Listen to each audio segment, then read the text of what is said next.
ఇది ఎర్ర తోటకూర టమాటా కూర. ఇది ఎర్ర తోటకూర కంటికి చాలా మంచిది. అసలు ఏ ఆకుకూరైనా హెల్త్కి చాలా మంచిది. అందులో విటమిన్స్ ఎక్కువ ఉంటాయి. ఈ ఎర్ర తోటకూరలో పచ్చ తోటకూర కంటే కూడా ఎక్కువ విటమిన్స్ ఉన్నాయి. ఇందులో ఏ విటమిన్ కంటికి చాలా మంచిది. బి, సి, ఈ విటమిన్ కూడా ఉందన్నమాట.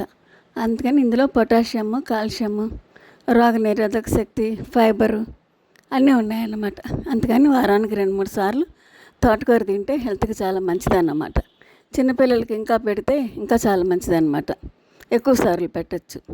ఇది తోటకూరకి కావాల్సిన టమాటాలు, పోపు సామాను, ఉల్లిపాయ, పచ్చిమిర్చి. పోపు సామాను కాస్త నూనె పోసుకొని మినపప్పు, ఆవాలు, జీలకర్ర, ఎండుమిరపకాయ అది కొంచెం వేగనిచ్చి ఎల్లుల్లిపాయ, కరివేపాకు వేసుకుని అది కూడా బాగా వేగిన తర్వాత ఉల్లిపాయ, పచ్చిమిర్చి కట్ చేసుకున్న వేసి కొంచెం వేగనిచ్చుకోవాలన్నమాట.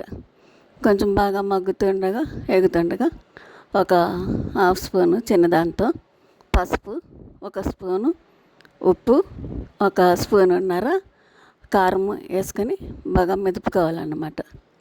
తర్వాత టమాటాలు వేసుకోవాలి. టమాటాలు కూడా కొద్దిగా మగ్గనిచ్చుకొని అప్పుడు తోటకూర వేసుకోవాలన్నమాట. ఈ కూర ఆకుకూరలో చాలా విటమిన్స్ ఉంటాయి కదా. మనం వారానికి 2-3 సార్లు తిన్నా మంచిదే. ఎప్పుడు పప్పు వేసుకుంటాం కదా, పప్పు ఫ్రైయో పెట్టుకుంటాము.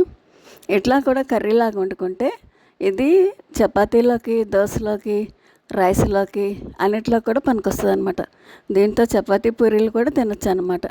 తోటకూర టమాటా కంటికి చాలా మంచిది, హెల్త్కి మంచిది కూడా, ఫైబర్ కూడా ఉంటుంది. అట్లా టమాటాలు, తోటకూర వేసాక ఒక 1/2 గ్లాసు నీళ్ళు పోసి ఒక 2 విజిల్స్ రానిచ్చుకుంటే ఉత్తినే మగ్గిపోద్ది కదా. అప్పుడు మూత తీసాక కొద్దిగా వాటర్ ఉంటుంది కదా, ఇంకొంచెం దగ్గరికి రానిచ్చుకుంటే తోటకూర టమాటా కర్రీ రెడీ అన్నమాట.